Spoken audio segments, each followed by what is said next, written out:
होने लगेंगे बच्चे और ऐसी मानसिकता के साथ आगे बढ़ेंगे तो सबसे बुरा पहले आपको लगेगा। आप बोलेंगे पहले घर का काम करो, ये दायित्वों की पूर्ति करो, उसके बाद महाराणा प्रताप भगत सिंह बनो। जनता का भरोसा जितना मुश्किल है या चुनाव जीतना? देखिए, जनता का भरोसा जीतना काफी मुश्किल है कि राजनीति में पैसा और जाति के बिना चुनाव जीता जा सकता है। देखिए, राजनीति में सब कुछ संभव है। नमस्कार, आदाब, सत श्री अकाल। मैं आपका दोस्त अफरोज अहमद, आपका हमारे एपिसोड में स्वागत है। दोस्तों, आज हम एक ऐसे इंसान से बात करने वाले हैं जो कि समाज सेवा के साथ साथ ठेकेदारी भी करते हैं और अब ये प्रधान पद के प्रत्याशी भी हैं। तो क्या एक आम इंसान राजनीति को बदल सकता है? आइए आज हम इन्हीं सब बातों पे चर्चा करने वाले हैं। तो नमस्कार सर। नमस्कार भाई। क्या हाल चाल सर? ठीक ठाक है? एकदम बढ़िया सर, आप अपना परिचय दे थोड़ा। पहले तो मैं आपके चैनल द डिलाइट टॉक के माध्यम से आपकी जनता को प्रणाम करना चाहता हूं। मैं विशाल सिंह अमरा से। तो आपका सफर कैसे शुरू हुआ? देखिए, मेरा सफर बड़े सपनों के साथ, सीमित संसाधनों के साथ शुरू हुआ और मैं बड़े ही जज्बे और मेहनत के साथ आगे बढ़ रहा हूं।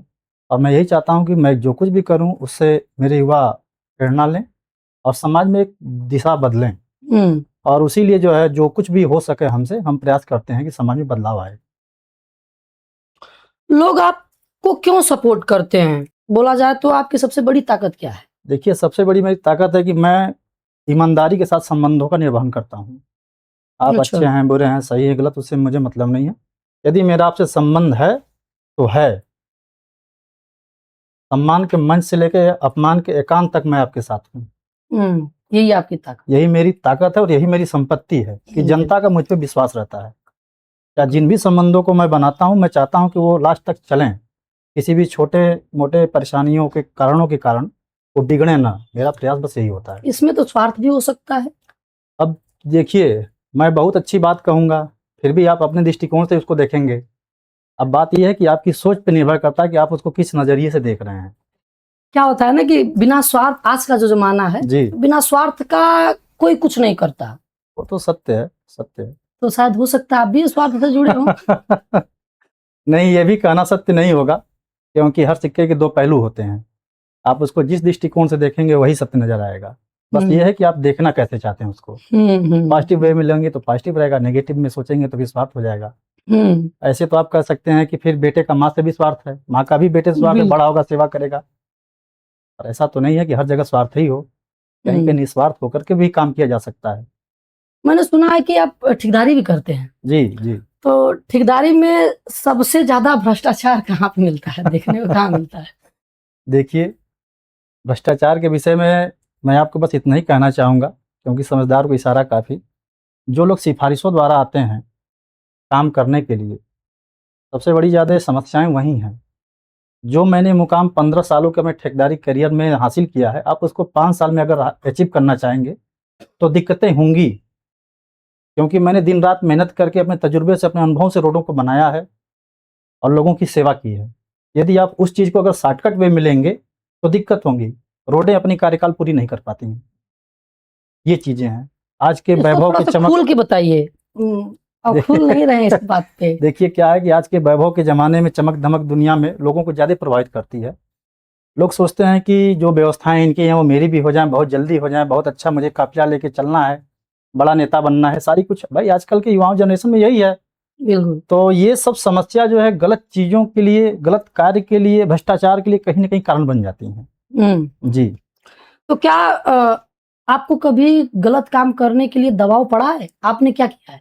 देखिए, हम लोग दबाव में तो आने वाले हैं नहीं, पहली बात।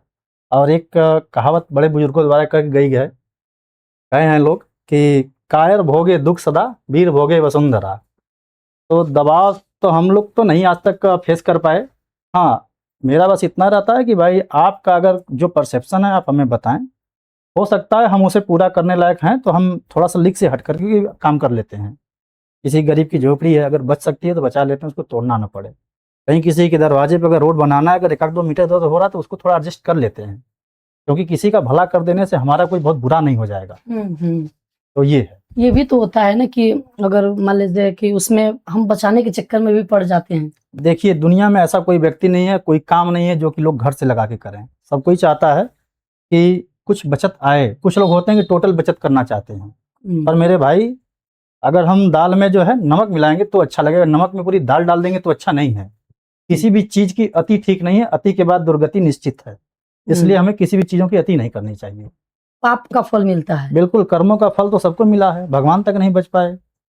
राम जी ने जो बाली को मारा, वही अगले जन्म में कृष्ण हुए और उनको जो है बहेलिये ने मार दिया, उनके पैर में तीर। तो जब प्रभु बता करके गए हैं कि जब वो अपने कर्मों का फल भोग रहे हैं तो हम और आप फिर कहाँ हैं? हम लोग क्यों ऐसा सोचते हैं कि पूजा कर देने से या मस्जिद में नमाज पढ़ लेने से बच जाएंगे? ये नहीं हो सकता है। जब ऊपर वाले ने, बिल्कुल बिल्कुल, कर्मों का फल सबको, गेहूं बोएंगे तो गेहूं काटेंगे ना मेरे भाई, धान थोड़ी काट लेंगे। तो ये चीजें हैं। अच्छा, आज के समय में ईमानदारी से काम करना कितना मुश्किल है? ईमानदारी से काम करना काफी कठिन है आज के डेट में। कारण मैं बता देता हूँ। पहले जो मीट मुर्गा खाते थे उनके लिए भोजन अलग बनाए जाते थे। आज के डेट में क्या है, जो नहीं खाते हैं उनके लिए अलग बनाए जाते हैं और हम उन लोगों में अलग कैटेगरी में आते हैं।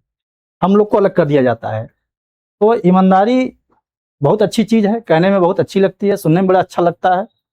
दूसरे के घर में स्वामी विवेकानंद, भगत सिंह, महाराणा प्रताप पैदा हो तो अच्छा है, पर आपके घर में जिस दिन पैदा होने लगेंगे बच्चे और ऐसी मानसिकता के साथ आगे बढ़ेंगे तो सबसे बुरा पहले आपको लगेगा। आप बोलेंगे पहले घर का काम करो, ये दायित्वों की पूर्ति करो, उसके बाद महाराणा प्रताप, भगत सिंह बनो। यही हम लोगों में दिक्कत है कि हम लोग जो है बदलाव तो चाहते हैं पर अपने यहाँ से नहीं चाहते हैं। चाहते हैं कि दूसरे घर से पहले बदलाव हो, पहले दूसरे के बच्चे ऐसा करें। ये सबसे बड़ी दिक्कत है हमारे यहाँ। मैं बताना चाहता हूँ आपको कि हमारे देश के जो भी बॉर्डर पे जो सेना है, जवान है, या राज्य ऐसे संस्थानों में जो फौजी जो काम करते हैं, आपको पता है कैसी कठिन जिंदगी होती है। सोचिए ईमानदारी का लेवल उनका क्या होगा। आज तक कोई भी किसी मीडिया के माध्यम से ये सब चीज़ों पे चर्चाएं नहीं होती, होनी चाहिए। सोचिए वो किस विश्वास के लेवल पे जो है जाकर के काम कर रहे हैं। उनको अगर भ्रष्ट होना चाहेंगे तो क्या क्या नहीं मिल जाएगा। और सोचिए उनकी ईमानदारी का लेवल। आज उन लोगों के चलते हमारा देश, हम और आप ऐसे बैठ के यहाँ बातें कर रहे हैं।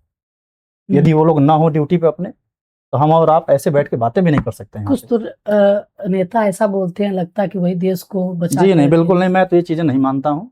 नेताओं की बस की नहीं है। नेता नीति बना सकते हैं, उनको चलाने वाले अधिकारी हैं, पढ़े लिखे लोग हैं और सीमा पे तैनात हमारे फौजी भाई हैं। मैं उनको आपके चैनल के माध्यम से प्रणाम और विशेष धन्यवाद देना चाहता हूँ कि वो तो वहाँ पे बॉर्डर पे हैं, उनके परिवार का भी त्याग होता है। और हम लोग बहुत, मैं देखता हूँ समाज में अपने कि फौजियों के परिवार के साथ काफ़ी सारे अन्याय हो जाते हैं। ये नहीं होना चाहिए। उन माओं ने अपने बच्चों के जो है बॉर्डर पे भेज के जो है देश की सेवा करवा रही हैं, आप उनके साथ थोड़ा तो दयावान रहिए। ये होना चाहिए, गलत चीज़ें बंद होनी चाहिए। जो सपोर्ट हम लोग कर सकते हैं वो करें। जरूरी नहीं है कि बच्चा उनका शहीद होकर आएगा तभी जो है हम हुजूम लगाएंगे और मेहनत करेंगे, जाएंगे उनको शहादत देने। जरूरी वो नहीं है। जरूरी वो है कि जब तक वो जिंदा हैं, अगर वो ड्यूटी पे हैं तो उनके माँ बाप की जिम्मेदारी, हमारी भी जिम्मेदारी होनी चाहिए। हम उस कर्तव्यों को भी पूरा करें, ये ज्यादा जरूरी है। अच्छा, साल भर में आप काम के ऊपर रहता बचा है, लेते हैं? काम के ऊपर रहता है। कोई भी काम में जो है 10-5% से कम बचना नहीं है। ईमानदारी से करेंगे तो ठीक ठाक रहता है। और हम लोग की रोडें जो भी बनाई गई हैं सब कार्यकाल अपनी पूरी करती हैं। अच्छा जी। कार्यकाल क्या होता है रोडों की? कुछ उसमें रोड होते हैं जिनकी लाइबिलिटी 2 साल होती है, कुछ होती हैं जिनकी 5 साल होती है। तो जो भी तो उसमें लिखा होता है कि ये रोडें 2 साल के लिए बनाई जाएंगी, ये रोडें 5 साल के लिए बनाई जाएंगी। उसमें रहता है लाइबिलिटी, आपके एफडीआर जो होते हैं वो जमा होते हैं और उसमें ये नियम होती है। उसके पहले जो अगर रोड डैमेज होगी तो उसको आपको बनाना है अपने पैसे से। जी। तो हम लोग की बनाई हुई रोडें अपनी कार्यकाल पूरी करती हैं। मतलब काम करने का आपके पास इतना ज्यादा अनुभव हो गया? 15 सालों से मैं विगत यही काम कर रहा हूँ, बड़े ईमानदारी से करता हूँ। आप प्रधानी भी लड़ना चाहते हैं जी। तो प्रधानी लड़ने का कारण क्या है? राजनीति है या सेवा है? नहीं, देखिए मेरा तो सेवा ही परसेप्शन रहा है शुरू से। मेरे अपने यही विचार है, सेवा भावना। और मैंने अपने गांव की जनता का दुर्दशा देखा, उसके बाद से मेरे मन में ये आया कि नहीं भाई, अपने को जो इस लाइन में आना पड़ेगा, क्योंकि बदलाव करना है तो दलदल में तो आपको आना ही पड़ेगा। क्योंकि राजनीति सबके लिए नहीं बना है और न सब लोग कर पाते हैं। और मेरे ग्राम के जो वर्तमान प्रधान है वो अंग्रेजों के जो है विचारों से काफी ओतप्रोत लगते हैं। अच्छा। जनता के साथ ऐसा ही रवैया उनका चलता है। जी। अच्छा, आप जीत जाएंगे, मान लीजिए आप प्रधानी जीत गए जी, तो आप जीतने के बाद 100 दिन के अंदर क्या ऐसा काम करेंगे?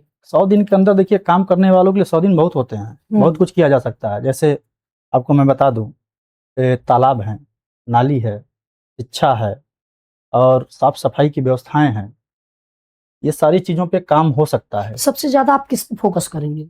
मेरा सबसे ज़्यादा स्वास्थ्य और शिक्षा को लेकर के है शिक्षा। जी, क्योंकि जो मिड डे मील का भोजन गवर्नमेंट के प्रिंसिपल्स जो करते हैं डिसाइड, वो हम लोग के यहाँ होता नहीं है। वो गांव का प्रधान बैठ के डिसाइड करता है कि क्या बनेगा क्या नहीं बनेगा, उसमें भ्रष्ट चीज़ें होती हैं, भ्रष्ट काम होते हैं, सब ठीक नहीं है। और ये बताइए, आप भी पढ़े लिखे हैं, बिल्कुल बिल्कुल, और आपको पता होगा कि प्राथमिक विद्यालय में किन के बच्चे पढ़ते हैं, गरीबों के बच्चे पढ़ते हैं। यदि मुझे मकान अगर बहुत अच्छा बनाना है तो पहले मुझे मकान की नींव को मजबूत करना होगा। यदि मुझे गांव को विकासशील और विकसित देखना है तो पहले मुझे गांव के गरीब तबके को उठाना होगा, जबकि हमारे यहाँ हमारे गांव में विकास की ऐसी कोई व्यवस्थाएं नहीं है। आपको पता होगा तो आप पता कर लीजिएगा। एक टाइम था कि मेरा ग्राम लोहिया ग्राम में शामिल था, उसके बाद भी विकास का कोई कार्य नहीं किया गया। उस समय भी प्रधान वही थे जो आज वर्तमान में प्रधान हैं। आप उन प्रधान से अलग कैसे अपने आप को मानते हैं या कैसे देखते हैं? देखिए, मैं अलग इसलिए मानता हूँ क्योंकि मेरे अंदर दया की भावना है और मैं ईमानदार व्यक्ति हूँ। ये अपने से कैसे कर सकते हैं? मैं देखिए, आपके कर्म, मैं आपसे चाहे जितना भी अच्छा बन लूँ, मैं कर्म कर रहा हूँ तो मुझे पता है कि मेरे कौन से कर्म अच्छे हैं, कौन बुरे हैं। मैं आपसे झूठ बोल सकता हूँ, अपने आप से और ऊपर वाले से झूठ नहीं बोल सकता हूँ। और जनता इतनी बेवकूफ़ नहीं होती, जनता चीज़ों को जानती है। और मैं यहाँ से बहुत बड़ी बातें अपने बारे में नहीं कहूँगा, मैं ये कहूँगा कि एक बार आप जाके मेरे गाँव की जनता से मिलिए, पहले और अब में क्या अंतर आए हैं। अच्छा, आपको कभी इसमें कभी धमकियाँ मिली हैं आपको? देखिए, हम लोग धमकियों से डरने वाले नहीं हैं, पहली बात तो मैं आपको बता दूँ। और रह गई बात, आपको याद होगा 2003 में एक हमारे गांव में नरसंहार हुआ था, जिसके मुख्य अभियुक्त हमारे वर्तमान प्रधान रहे थे। अच्छा, और आप कैसे खुला चैलेंज दे सकते हैं कैमरा के सामने? और मैं इसके बारे में ज़्यादा नहीं बोलूँगा, बस इतना ही कहूँगा कि गांव की जनता को सब कुछ पता है, क्या है, कहाँ है, कैसे हुआ, उस पर मैं नहीं जाऊँगा। वो मेरे लोगों से धमकी देते हैं, इस समय आएगा तो मैं मिलूँगा। मैं भी उसी समय का इंतजार कर रहा हूँ कि कब वो समय आएगा, कब वो मुझसे मिलेंगे। समय का इंतजार मैं भी कर रहा हूँ उनसे मिलने के लिए, देखता हूँ कि वो मिल के मेरा क्या कर लेते हैं। और आपको तो पता ही है कि इस सरकार में बड़े बड़े कहाँ चले गए, छोटे मोटों में क्या। अच्छा, ये बताइए कि जनता का भरोसा जितना मुश्किल है या चुनाव जीतना? देखिए, जनता का भरोसा जीतना काफ़ी मुश्किल है। काफी मुश्किल जी, क्योंकि उसके लिए आपको ईमानदार और अपने वादों पे पक्का उतरना पड़ेगा, तब तो ठीक है। और चुनावी जुमले तो आपको पता है चलते ही रहते हैं। बिल्कुल जी, तो चुनाव जीतना तो आसान है, क्योंकि चुनाव में जो है लोग झूठ सच बोल के, पैसा खर्चा करके, यहाँ वहाँ गलत चीज़ें करके जीत जाते हैं। पर जनता का भरोसा जीतना उससे कई गुना मुश्किल है, क्योंकि उसमें कड़ी मेहनत, परिश्रम और बहुत ही विश्वास की ज़रूरत होती है। जी। अच्छा, ये बताइए, अगर आपको एक मौका मिले कि अपने गाँव की स्थिति को बदलने के लिए, तो सबसे पहले आप क्या बदलेंगे? सबसे पहले तो मैं बदलना चाहूँगा गाँव के लोगों की मानसिकता को, कैसे कि बदलेंगे? लोगों के बातों में आकर के जो आपसी द्वेष, घृणा, ईर्ष्या, ये सब चीज़ों को रखते हैं, ये इन सब चीज़ों से बाहर निकलें और आपस में प्रेम भाव एक परिवार की तरह रहें। यदि हम एक परिवार की तरह नहीं रहेंगे तो फिर बताइए कि किसी की मृत्यु हो गई तो पहुँच गए उनके दरवाजे पे कंधा देने के लिए, होड़ लग गई है। जिंदा रहने पे भी हमको पूछना उनसे चाहिए कि भाई आप किस समस्याओं में हैं, मेरे द्वारा जो भी सहायता हो सकती है मैं करने के लिए अग्रसर रहूं, ये ज़्यादा जरूरी है। तो जब तक मानसिकता नहीं बदलेगी तब तक गांव के हालात और स्थिति नहीं बदल पाएंगे। ये बात तो सही है। जी। तो आप बताइए कि राजनीति में पैसा और जाति के बिना चुनाव जीता जा सकता है? देखिए, राजनीति में सब कुछ संभव है मेरे भाई। मैं आपको बता दूं कि राजनीति में मैं जिस जाति से आता हूँ, मेरी जाति के मेरे गांव में लोग नहीं हैं, पहली बात। अच्छा। हर जाति के लोग हैं। और रहेगी बात बिना पैसे के चुनाव, तो यदि पैसे से चुनाव जीता जाता और राजनीति में अगर शीर्ष स्तर पे तय होता तो आज धीरू भाई अंबानी जो है देश के प्रधानमंत्री होते, न कि मोदी जी होते। जी। तो राजनीति में मेरे हिसाब से पैसा और जाति कोई मायने नहीं है। आपकी कड़ी मेहनत, लगन और सेवा भाव अगर आपके अंदर है तो आप जहाँ भी जाना चाहते हैं बड़े जा बड़े सकते हैं। चुनावों को तो लोग जाति का मुद्दा बना देते हैं। जी जी, वो देखिए क्या है कि लोगों तो की लोग अपनी जीत अपनी ही सोच नहीं है। रहे हैं। लोगों की अपनी अपनी सोच है। यहाँ पे तो ये ऐसा देश है यहाँ पे लोग बाबर और अकबर से भी प्रभावित होते हैं। हम्म, बताइए उनसे जो है आप क्या इंस्पिरेशन ले रहे हैं? उनसे कुछ इंस्पिरेशन लेने लायक है? देश के ऊपर आपके आक्रमण किए आक्रांता थे, आप उनसे भी इंस्पायर हो रहे हैं। तो लोगों का क्या है, अच्छा-बुरा सब कुछ लोग देखते हैं और लेते हैं। सीखने वालों के लिए किसी चीज़ के लिए बैंड नहीं है, कुछ भी सीख सकते हैं। अच्छा इस टाइम जाति को लेके लोग बड़ा पहले शब्द आ जाता है कि देखिए मेरे हिसाब से तो मैं ये मानता हूँ मेरे भाई, कि जाति सिर्फ़ 2 ही है, स्त्री और पुरुष, और धर्म सिर्फ़ एक ही है, इंसानियत। यदि आपके अंदर अगर इन सब चीज़ों का समावेश है तब तो आप इंसान हैं, या अन्यथा आप पशु ही हैं। ऐसा नहीं ना कि आप चुनावी मुद्दा के साथ हैं तो इसलिए ऐसा सब नहीं, बोल नहीं, रहे नहीं हैं मेरे भाई। क्योंकि जब मैं स्टार्टिंग में मैं आपके सामने आके अच्छा बन सकता हूँ, पर यदि आप मेरे गाँव में मेरे लोगों से, जनता से मिलेंगे, तो आपको खुद वो बता देंगे कि नहीं मेरी कैसी सोच है, मैं कैसा सोचता हूँ। मैं आपके बीच में यहाँ पे आया हूँ, वहाँ पे मेरा जन्म, कर्म, बचपन सब कुछ बीता है, तो वो मेरे बारे में ज़्यादा अच्छा बताएँगे। हम्म, जी, अच्छा एक शब्द में जवाब दीजिएगा, जो मैं पूछूंगा एक शब्द में जवाब दीजिएगा, पैसा या सम्मान? सम्मान, सम्मान। क्योंकि सम्मान से समझौता नहीं किया जा सकता, पैसा कम-बेशी रहेगा चलेगा। गांव या शहर? गाँव, गाँव की ज़िंदगी सबसे आसान और सरल होती है। नेता या समाज सेवा? समाज सेवा ही ठीक है, नेतागिरी में मुझे नहीं आपने करना। तो सारा उत्तर सही दिया है मतलब उत्तर क्या दिया है, मतलब अपने अनुसार या समाज के हित में दिया जी, है। जी, तो आपकी वास्तविकता यही हो सकती है कि आपकी सोच भी हो सकती है ऐसी। जी। अच्छा ये बताइए कि 5 साल में आप अपने आप को कहाँ देखना चाहते हैं? अगर मान लीजिए बाई चांस आप बाई चांस जी, कुछ भविष्य के बारे में तो कुछ कहा नहीं जा सकता, जी। लेकिन अगर बाई चांस अगर आप चुनाव जीत जाते हैं, तो आप अपने आप को कहाँ देखना चाहते हैं?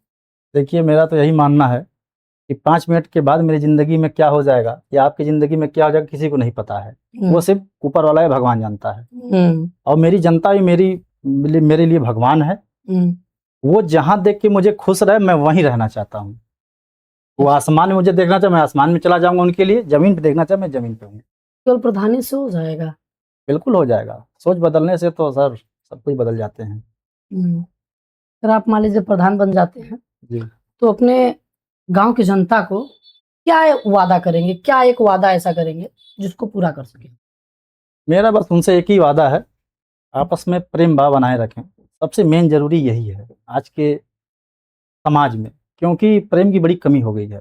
जैसा कि आपने कहा जात-वात ये सब मामला, ये कुछ जो है राजनीतिक दलाल या यूँ हुँ, कह लें कुछ तुच्छ मानसिकता के नेता जो है, अपनी राजनीतिक रोटियाँ सेकने के लिए इस कदर तक बुराई भर दिए हैं कि मानवता नाम की तो चीज़ ही खत्म हो गई है। पहले तो शहरों में थी, अब तो गाँव में भी इसका जो है ज़हर मिल चुका है। तो पहले मैं इस वातावरण को स्वच्छ करना चाहूँगा, और मैं पर्यावरण प्रेमी भी हूँ, तो मैं यही चाहता हूँ कि मेरे गाँव में हरियाली बनी रहे, खुशहाली बनी रहे, हर प्रकार से। आप गरीबों की सेवा कैसे करते हैं? मेरे हिसाब से मुझे जो कुछ भी ठीक लगता है या जो उनकी आवश्यकताएँ होती हैं, प्रयास करता हूँ कि अपने पॉकेट से हो जाए, हुँ, किसी सरकारी अनुदान की ज़रूरत ना पड़े, और जब सरकारी अनुदान की ज़रूरत पड़ती है, तो उसके लिए भी हम लोग तत्पर रहते हैं और कराते हैं उसे। जैसे मान लीजिए कोई गरीब घर की लड़की का शादी है, जी, जो तो कुछ उसमें अपने आप से हो पाता कैसे है, सपोर्ट या कैसे सहयोग करते हैं जो उसको? कुछ अपने से हो सकता है वो करते हैं, जो उनकी डिमांड होती है उसको पूरा किया जाता है, उनकी और डिमांड सरकार की भी कुछ योजनाएँ हैं, विधायक-विधायक से बोल के भी करा लेते हैं हम लोग। मतलब विधायक-विधायक से भी उनका जी, कराने काम करते जी। हैं। बस मेरा मोटिव ये है कि अगर कोई अपने दरवाजे पे आए तो खाली हाथ ना जाए। हुँ, जो सहायता हो सके उसे करना है, बहाना नहीं, हुँ, काम करना हुँ। चाहते हैं। अच्छा लास्ट क्वेश्चन आपसे, जी, आप अपने क्षेत्र की जनता को क्या संदेश देना चाहते हैं? मेरा क्षेत्र की जनता से बस एक ही संदेश है, प्रेम आपस में बनाए रखें, दलालों से बचे रहें, नहीं तो आपके पड़ोसी से आपकी हत्या करा दी जाएगी। इस तरीके का जो ज़हर घोल दिया गया वातावरण में, जो ठीक नहीं है, किसी भी मानवता सभ्य समाज के लिए अच्छा नहीं है। सब लोग यहाँ पे प्रेम परस्पर से रहें, वही भारत है, जो सबको मिला कर के बने। मेरा बस यही संदेश है, और लोग जागरूक हैं, समझदार हैं, युवा पीढ़ी काफ़ी पढ़ी-लिखी है, समझदार है, समझेगी चीज़ों को, और पर्यावरण के प्रति थोड़ा युवाओं को आना चाहिए आगे। मैं तो हर साल ट्रांसप्लांटेशन कराता हूँ, 4000, 5000, 3000, 2000 पेड़ लगवाता हूँ। अच्छा, जी, और मेरा युवाओं से यही रहता है कि आप भी करें, जो हो सके बन पड़े वो करें। ज़रूरी नहीं कि 5000 आप पेड़ लगाएँ, 2 ही लगा लें, उसे बचाने का प्रयास करें। लगाना ज़रूरी नहीं, उसे बचाना ज़रूरी है, या जो लगे हुए हैं, उनको संरक्षित रखें, जो हमारे पूर्वज लगा दिए हैं, उनको बचा लें, बस ये ज़्यादा ज़रूरी है। क्योंकि पर्यावरण अगर दूषित हो जाएगा, तो ना हमारा तन सही रहेगा, ना मन सही रहेगा, सब कुछ व्यर्थ हो जाएगा। तो मैं ईश्वर से प्रार्थना करता हूँ कि आप जल्द से जल्द उस गांव के प्रधान बन के आए। यही हम आशा भी करते बहुत हैं। बहुत धन्यवाद आपका। तो दोस्तों, आप लोगों ने इस एपिसोड से अगर कुछ भी सीखा हो तो इस चैनल को लाइक सब्सक्राइब जरूर करें, और हम मिलते हैं अगले गेस्ट के साथ। तब तक के लिए जय हिंद, जय भारत।